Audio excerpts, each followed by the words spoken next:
Buenas tardes, hoy le vamos a comentar sobre la vía de administración inhalatoria. Mi grupo está conformado por Eileen Silva, Isabela Mozo, Vanessa Tamayo, Jennifer Valencia y mi persona, Brady Sánchez. Hoy les vamos a hablar sobre los conceptos según Goodman y Hillman, que es la vía inhalatoria y es una forma de administración de fármacos que utiliza el tracto respiratorio. Esta con una ruta de entrada permitiendo que los medicamentos lleguen directamente a los pulmones en forma de gas, vapor o partículas suspendidas. Según Putschen, consiste en la administración de medicamentos mediante la inhalación hacia el árbol bronquial y alveolar, donde se absorben rápidamente para ejercer efectos locales o sistémicos. Seguimos con los propósitos de la vía inhalatoria. El propósito principal es administrar fármacos que actúan local o sistémicamente a través del sistema respiratorio, aprovechando las propiedades anatómicas y fisiológicas de los pulmones. De acuerdo con Goodman y Hillman, esta vía tiene múltiples objetivos terapéuticos, entre los cuales se destacan efecto local directo, en el cual esta nos permite el manejo de enfermedades obstructivas como el asma bronquial y la enfermedad pulmonar obstructiva crónica, mediante la aplicación de broncodilatadores como el salbutamol, el formoterol y corticoides inhalados, como la budesonida y fluticasona, que reducen la inflamación y facilitan el flujo aéreo con mínima absorción sistémica. Nos encontramos con el efecto sistémico rápido. Este tiene algunos medicamentos administrados por inhalación, como los anestésicos volátiles como el isoflurano, el bisulfronol, y produciendo efectos sistémicos inmediatos gracias a la rápida difusión desde los alvéolos hacia la sangre arterial. Este mecanismo resulta esencial durante la inducción y mantenimiento de la anestesia general. Seguimos con el inicio rápido en urgencia, que este es el efecto farmacológico que se manifiesta en segundos o pocos minutos, lo cual es crucial en cuadros broncoespasmo agudo o crisis asmática severa. Tenemos las dosis menores y menores toxicidad sistémica. Gracias a la absorción directa y localizada se requieren dosis más bajas de medicamentos, lo que reduce los efectos adversos a nivel sistémico, especialmente en tratamientos prolongados. Además, Putschen señala que la vía inhalatoria puede ser empleada para la administración de vacunas o terapias. En investigación, aprovechando la inmunidad de mucosas respiratorias como nueva estrategia terapéutica. En resumen, la vía inhalatoria cumple un papel esencial en la farmacoterapia, no solo en patologías respiratorias, sino también como vía de absorción sistémica controlada, combinada rapidez, eficacia, seguridad clínica. A continuación, tenemos las ventajas. El metabolismo del primer paso hepático, a diferencia de la vía oral, la inhalatoria permite que el fármaco llegue directamente a la circulación pulmonar, sin pasar inicialmente por el hígado, evitando así la degradación metabólica temprana y aumentando su biodisponibilidad sistémica. Esta vía se caracteriza por su rápido inicio de acción, ya que el fármaco pasa directamente desde los alvéolos pulmonares al torrente sanguíneo, sin ninguna necesidad de atravesar el hígado antes de alcanzar la circulación general. Dicha característica permite evitar el efecto del primer paso hepático, aumentando la biodisponibilidad del medicamento y reduciendo a dosis necesarias para lograr el efecto terapéutico. Bueno, en las indicaciones de la vía transpulmonar o inhalatoria corresponden a las situaciones en las que se necesita una acción rápida o directa al aparato respiratorio o una absorción sistémica inmediata. Y en las situaciones claves en las que se emplea esta vía son en el tratamiento de las enfermedades obstructivas, como el asma bronquial y la enfermedad obstructiva crónica. También en el control de procesos inflamatorios de las vías respiratorias mediante corticoides inhalados, en el tratamiento de infecciones locales mediante antiflúvicos o antibióticos inhalados, también en la inducción y en el mantenimiento de la anestesia general con anestésicos volátiles de acción rápida. Y por último, las enfermedades en las que se utiliza esta vía es en el asma bronquial, en la enfermedad obstructiva crónica, en la bronquitis crónica, en el isfedema pulmonar y en las infecciones respiratorias locales, y también en en la diabetes mellitus. Bueno, siguiendo con las precauciones de la vía inhalatoria, la técnica de inhalación adecuada es crucial, ya que el paciente debe realizar una inspiración lenta y profunda seguida de una apnea breve para maximizar la deposición pulmonar del fármaco. El uso de especiadores se recomienda para reducir el depósito en la orofaringe y la absorción sistémica, además de mejorar una administración en el paciente con dificultad de coordinación manual respiratoria. También tenemos que es indispensable la educación continua ya que sobre el uso del inhalador o del nebulizador, ya que una mala técnica disminuye significativamente la efectividad del tratamiento. El dispositivo se debe limpiar al menos una vez a la semana, pero si se usa constante, se debe limpiar con más frecuencia. También se debe tener un mantenimiento correcto del inhalador para asegurar una administración eficaz del fármaco y prevenir enfermedades respiratorias por causa de un mal uso. Y por último, se debe vigilar los posibles efectos adversos locales como irritación de la mucosa, candidiasis oral y broncoespasmos paradójicos. Y el lavado de manos en este proceso es muy importante. La vía inhalatoria no siempre es apropiada. Hay casos en los que usar un inhalador o un fármaco por el pulmón puede ser ineficaz o incluso peligroso. Entonces, las principales contradicciones de esta vía, primero puede ser que un paciente no pueda coordinar la inhalación, por ejemplo, las personas inconscientes o en coma, niños muy pequeños o adultos que no logran coordinar, apretar el inhalador y respirar al mismo tiempo. Entonces, si no entra el aire, el medicamento tampoco entra. Segundo, cuando hay enfermedades respiratorias severas que bloquean el paso del aire. Puede ser en una crisis asmática grave, en un brote severo de POC o en un edema pulmonar. El aire casi no entra, entonces el medicamento tampoco llega a los alvéolos y no sirve como una vía. Tercero, cuando hay alergias o irritación al medicamento inhalado. Hay algunas personas que reaccionan al aerosol, al solvente o al propio fármaco produciendo broncoespasmo paradójico, es decir, se broncocierra aún más. Cuando hay infecciones respiratorias activas graves, como la tuberculosis activa o infecciones micóticas o virales severas, inhalar el medicamento puede empeorar el cuadro o facilitar su diseminación. También cuando existe una obstrucción física del aire, por ejemplo un tumor, un cuerpo extraño o deformidades torácicas. Por último, tenemos cuando un paciente no colabora o usa mal el dispositivo. Entonces, si este paciente no entiende la técnica, no sostiene la respiración o no sigue las indicaciones, esta vía para él no va a ser útil. Bueno, siguiendo con esta vía, les vamos a hablar de la anatomía macroscópica. Entonces tenemos que la vía inhalatoria está compuesta por una serie de órganos y estructuras que permiten conducir el aire desde el exterior hasta los pulmones. Esto facilita el intercambio gaseoso, que es muy esencial para la vida. Entonces, esta vía se clasifica en dos grandes partes: el tracto respiratorio superior y el tracto respiratorio inferior. En esta imagen vemos representado el tracto respiratorio superior. Entonces, aquí podemos observar las estructuras principales. Vamos a comenzar hablando de la nariz y las fosas nasales, que son el punto inicial de entrada del aire, y su función principal es filtrar, calentar y humedecer el aire inhalado. Esto protege las vías respiratorias inferiores. Luego están los senos paranasales, que son cavidades óseas que comunican con las fosas nasales y que también ayudan a humedecer y calentar el aire, y además dar resonancia a la voz. La faringe actúa como un conducto común para el aire y los alimentos, conectando la cavidad nasal oral con la laringe y el sistema digestivo.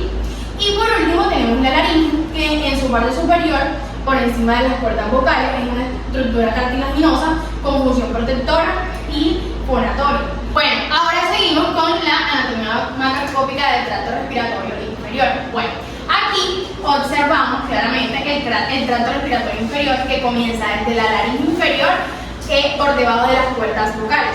Su función principal es continuar con el paso del aire hacia la tráquea, actuando como un conducto que protege la vía respiratoria e impide que entren alimentos por accidente. Entonces, la tráquea se encarga de conducir el aire desde la laringe hasta los bronquios principales.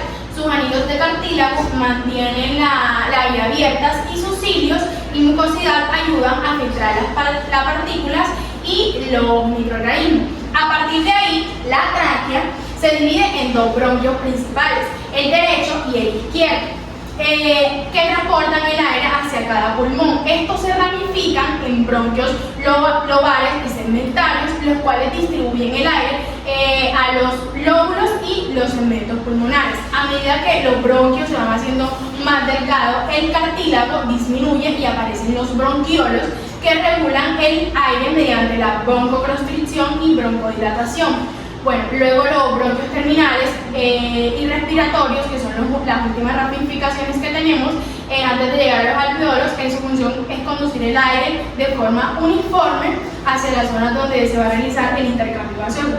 Y aquí podemos ver claramente los alveolos, que son las estructuras más pequeñas y esenciales del sistema respiratorio. Estos son pequeñas bolsas de aire rodeadas por una red de capilares sanguíneos, y en ellos ocurre el intercambio gaseoso, que consiste en que el oxígeno del aire inhalado pasa a la sangre, mientras que el dióxido de carbono que trae la sangre se libera hacia el aire para ser exhalado. Bueno, esto tiene una pared muy delgada y está recubierta por surfactante pulmonar, una sustancia que evita que se colapsen al respirar. Entonces, como último, también tenemos los pulmones, que son los órganos donde estos están recubiertos por surfactante pulmonar, una sustancia que evita que estos se colapsen al respirar. Finalmente, los pulmones son los órganos donde se lleva a cabo todo este proceso de ventilación y de intercambio gaseoso. Cada pulmón está dividido en lóbulos segmentarios que permiten distribuir el aire de manera equilibrada. Además, están recubiertos por la pleura, una membrana que los protege y facilita su movimiento durante la respiración. Bueno, en general, el tracto respiratorio inferior es el más importante aquí en esta vía, ya que cumple funciones muy importantes, que conduce el aire desde la laringe hasta los alveolos, filtra las partículas y humidifica y calienta el aire, y realiza el intercambio gaseoso que permite el oxígeno llegue a la sangre y el CO2 que se elimine del cuerpo. Bueno, prosigamos con la anatomía microscópica del epitelio de la vía respiratoria. Entonces, en esta parte vemos la anatomía microscópica del epitelio, que recubre toda la vía inhalatoria, y las características de estas células cambian a medida que el aire avanza, porque cada zona se adapta a diferentes funciones como la filtración, la protección y la absorción. Desde la laringe hasta el inferior, encontramos un epitelio cilíndrico pseudoestratificado, ciliado, con células calciformes. Estas células producen moco que sirve para atrapar las partículas que vienen con el aire, mientras que los cilios se encargan de mover ese moco hacia arriba para mantener las vías limpias y evitar que impurezas lleguen a los pulmones. Entonces, en los bronquios pequeños y bronquios grandes, el epitelio empieza a cambiar. Pasa a ser cilíndrico simple, ciliado, y el número de células calciformes disminuye gradualmente. Esto permite que el aire siga su paso, siga filtrándose, pero con menos producción de mocos, ya que el flujo aquí es mucho más fino y dirigido hacia las zonas donde produce el intercambio gaseoso. Luego tenemos los bronquiolos terminales y respiratorios. Este epitelio vuelve a cambiar y se vuelve cúbico simple, y aparecen las llamadas células Club, antes conocidas como células claras. Estas células no tienen cilios, pero secretan surfactante, una sustancia que protege el epitelio y mantiene la elasticidad pulmonar, y evitando el colapso de las pequeñas vías respiratorias. Y finalmente vemos los alveolos, que es el epitelio escamoso simple, formado por dos tipos de neumocitos. Los neumocitos tipo 1, que son células planas, son muy delgadas, encargadas del intercambio gaseoso y permiten que el oxígeno pase a la sangre y el dióxido de carbono salga de ella. Y tenemos los neumocitos tipo 2, que en cambio son más cúbicos y se encargan de producir surfactante pulmonar, que reduce la tensión superficial y evita que los alveolos se colapsen durante la respiración. En conjunto, todos estos tipos de epitelio forman una línea de defensa y de protección, y además permiten que la función respiratoria y la absorción de medicamentos por la vía inhalatoria se realicen de forma óptima. Sigamos, aquí vemos el epitelio tipo respiratorio, vemos la mucosa, que es un tejido conectivo laxo, tiene fibras elásticas, mixtas y linfocitos y también macrófagos. Tenemos los cartílagos traqueales, que vemos el cartílago hialino, el músculo liso y los nervios de los vasos sanguíneos, y acá vemos una túnica adventicia que tiene un tejido conectivo laxo. Aquí vemos el epitelio respiratorio, entonces aquí están los cilios, las células calciformes, las células cilíndricas, la membrana basal y las glándulas submucosas. La irrigación y el retorno venoso de la vía inhalatoria, especialmente los alvéolos y el árbol traqueobronquial, cuenta con una red muy rica de capilares que facilita el intercambio rápido de sustancias, lo que favorece la absorción de los fármacos inhalados. El pulmón tiene doble irrigación sanguínea, circulación pulmonar funcional, y la arteria pulmonar transporta sangre con poco oxígeno hacia los capilares de los alvéolos, donde ocurre el intercambio gaseoso, hematosis. En este punto también se absorbe el medicamento inhalado hacia la sangre, circulación bronquial nutricia. Las arterias bronquiales que se originan en la aorta irrigan los bronquios y los tejidos que los rodean. El retorno venoso se realiza a través de las venas pulmonares que llevan la sangre oxigenada y el fármaco absorbido directamente al corazón izquierdo. Esto es importante porque evita que el medicamento pase por el hígado antes de llegar a la circulación general, evitando así el efecto de primer paso hepático y mejorando su eficacia. En cuanto al proceso de absorción del fármaco por vía inhalatoria, su éxito depende de una buena parte del medicamento llegue a las vías respiratorias profundas, depósitos del fármaco. En cuanto a las partículas de aerosol, se asientan en la superficie del epitelio respiratorio. Las partículas con un tamaño de 1 a 5 micras son ideales para llevar a los alvéolos. Si son más grandes de 5 micras, se quedan en la boca o la garganta y se tragan, perdiendo eficacia porque pasan por el hígado, una inhalación lenta, profunda y con una pausa de tono de 10 segundos después de inhalar. Mejora el depósito en los pulmones. Ruta de absorción. Primero el fármaco entra por la boca y parte se queda en la orofaringe, donde la absorción es mínima o se traga y sufre metabolismo hepático.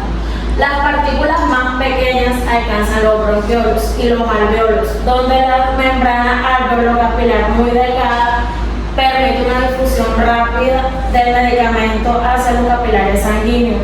Luego el fármaco pasa a la circulación pulmonar, de ahí al corazón izquierdo y finalmente a la circulación sistémica, donde ejerce su efecto terapéutico. En resumen, los medicamentos inhalados se absorben rápidamente en los pulmones gracias a su rica irrigación y a la delgada barrera alveolo-capilar. Factores que influyen en la absorción. En esta se incluye el área de superficie de aplicación. Acá los pulmones tienen una superficie enorme, aproximadamente de 70 a 100 metros cuadrados, que va a favorecer una absorción rápida de los fármacos. Digamos que a mayor sea la superficie, mayor va a ser la absorción pulmonar. En el pH y en el pK de comportamiento ácido-base, acá los medicamentos inhalados suelen tener moléculas pequeñas, de menos de 500 Dalton, porque así atraviesan fácilmente la membrana alveolar. Cuando el peso molecular es mayor, la difusión va a ser más lenta y el medicamento solo va a actuar a nivel local. El equilibrio del pH del medio alveolar y el pK del fármaco determina qué zona está ionizada. Los fármacos no ionizados se van a absorber mucho mejor. En la liposolubilidad, digamos, logaritmo de Peer, acá esto va a indicar qué tan liposoluble es el fármaco. Los valores entre 1 y 3 son ideales porque esto va a facilitar el paso del medicamento mediante la membrana del alveolo, que es rica en lípidos. Si el fármaco es demasiado lipofílico, esto puede quedarse retenido en el tejido pulmonar. Y si es muy hidrofílico, va a atravesar con dificultad. En la solubilidad, el fármaco debe disolverse primero en el tracto respiratorio antes de ser absorbido. Y se busca una solubilidad equilibrada en agua y lípidos que facilite la disolución con el paso a la circulación sistémica. Pero, por último tenemos el grado de ionización. Los fármacos no ionizados cruzan más fácil el epitelio pulmonar, mientras que los ionizados se absorben más lento. Depende del pK del fármaco, del pH del medio alveolar. Bueno, acá tenemos las formas farmacéuticas de administración por vía inhalatoria. Como principal tenemos los nebulizadores. Estos se transforman en un medicamento líquido, en aerosol o niebla para ser inhalado a través de una boquilla o máscara. Son estériles y vienen en ampollas o solución para nebulizar. Ejemplo, salbutamol y ipratropio. También tenemos los inhaladores de dosis presurizada. Estos liberan una dosis exacta de medicamentos al presionar el envase. Estado líquido, no estéril, y se usan comúnmente en el asma. Un ejemplo de ellos son la beclometasona. También tenemos los dispositivos de polvo seco. Acá esto se contiene el fármaco en polvo seco y el paciente inhala durante una expiración profunda, no es estéril y vienen en cápsulas o cartuchos.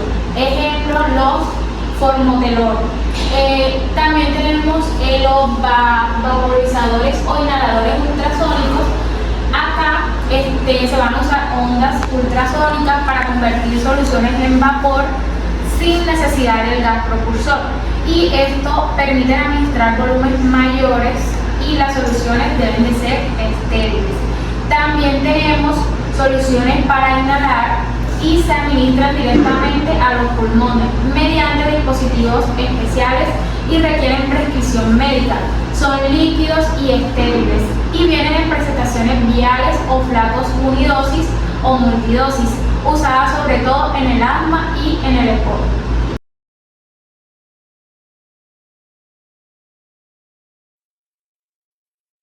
Las personas que tienen afecciones pulmonares como el asma o la EPOC a menudo toman sus medicamentos mediante el uso de un dispositivo manual llamado inhalador de dosis medidas, MDI por sus siglas en inglés. Un inhalador de dosis medidas rocía el medicamento por la boca para que pueda llegar a las vías respiratorias. Si su inhalador no se usa de la manera correcta, es posible que parte del medicamento no entre en la boca o que quede en la parte posterior de esta. En todo caso, es posible que no llegue a las vías respiratorias, donde se necesita. Este video le mostrará los pasos generales para usar un inhalador de manera correcta. Es importante seguir las instrucciones que trae su inhalador de dosis medidas. Un inhalador de dosis medidas tiene tres partes principales: la tapa de la boquilla, el manguito de plástico con boquilla y el contenedor del medicamento.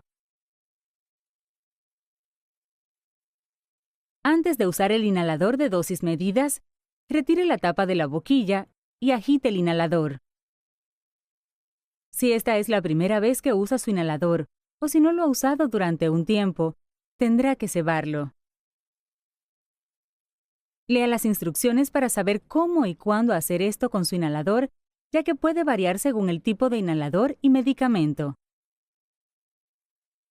Cuando esté listo para usar el inhalador, póngase de pie o siéntese derecho. Respire hondo y exhale completamente para vaciar los pulmones. Después de agitar el inhalador, coloque la boquilla en la boca y cierre los labios sobre ella para formar un sello hermético. Al inhalar aire cuando respira por la boca, presione firmemente en la parte superior del inhalador para liberar una bocanada de medicamento.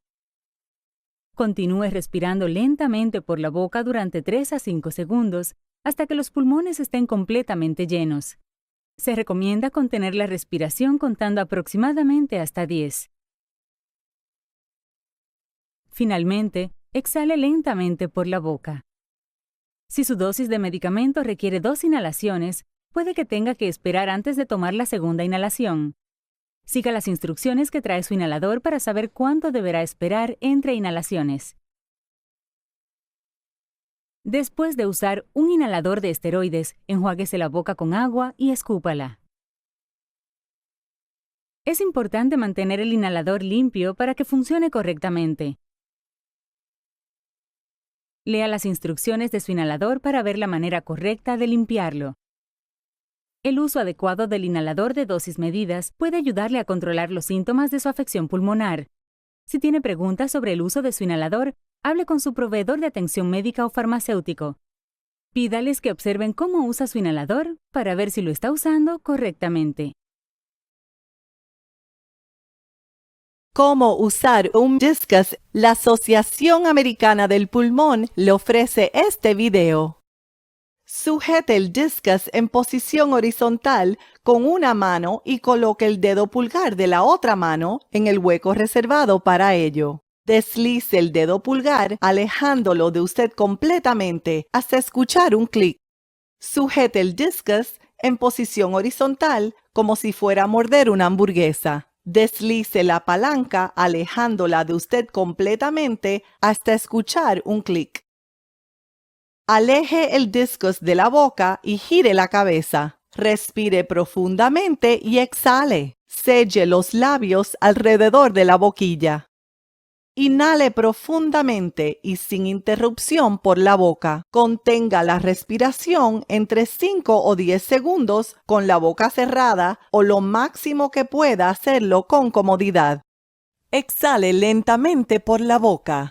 Enjuáguese la boca con agua y escupa el agua. Gracias por ver este video de la Asociación Americana del Pulmón. Bueno, siguiendo con la explicación de esta vía, les vamos a hablar de un caso clínico, este lo sacamos de fútbol. Entonces aquí se presenta un paciente masculino de 38 años con asma persistente que ingresó por disnea progresiva y opresión torácica tras exposición al frío. Su llegada mostraba taquipnea, uso de músculos accesorios, sibilancias difusas, saturación de oxígeno del 99% con máscara a 10 litros por minuto, frecuencia cardíaca de 122 y presión arterial de 145/91. La gasometría arterial evidenció acidosis respiratoria con retención de CO2, mientras que la radiografía de tórax no mostró infiltrados. Bueno, el tratamiento inicial incluyó nebulizaciones con salbutamol e ipratropio y corticosteroides intravenosos y sulfato de magnesio, además de intentar ventilación no invasiva, y a pesar de todas estas medidas, el paciente persistió con dificultad respiratoria intensa y fatiga muscular, requiriendo intubación y ventilación mecánica. Durante las primeras 48 horas la presión pico se mantuvo elevada y la hipercapnia persistió, indicando que la ventilación no era suficiente. Ante la falta de una respuesta, se inició con sevoflurano por vía inhalatoria a concentraciones entre 0,5 y 2% mediante el ventilador mecánico. Pocas horas después observó una notable reducción de la presión pico inspiratoria y mejoría de los gases arteriales y la disminución del atrapamiento aéreo, demostrando su acción broncodilatadora directa sobre el músculo lisobronquial y los alveolos. El electrocardiograma mostró estabilidad hemodinámica, permitiendo continuar la terapia sin efectos adversos significativos. Con el paso del tiempo, los parámetros ventilatorios se normalizaron, el CO2, el pH se corrigieron progresivamente y fue posible retirar la sedación, suspender el sevoflurano y extubar al paciente. Finalmente, se recuperó satisfactoriamente, sin ningún tipo de complicación y destacando la eficacia de las inhalatorias en situaciones de asma grave, de asma aguda grave refractaria, al permitir que el fármaco actúe de manera rápida, local y directa. Entonces, siguiendo con la importancia de la vía, tenemos que para finalizar podemos ver que el caso del paciente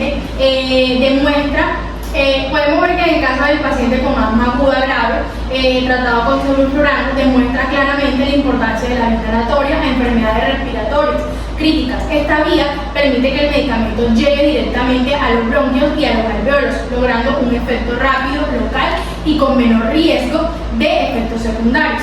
Entonces, al actuar sobre el músculo bronquial, mejora la ventilación, optimiza el intercambio gaseoso y reduce el trabajo respiratorio. En conclusión, tenemos que la vía inhalatoria es una estrategia eficaz, directa, para controlar este tipo de patologías respiratorias graves, ya que garantiza una acción rápida, segura y con mejores resultados terapéuticos, incluso cuando otros tratamientos convencionales fallan.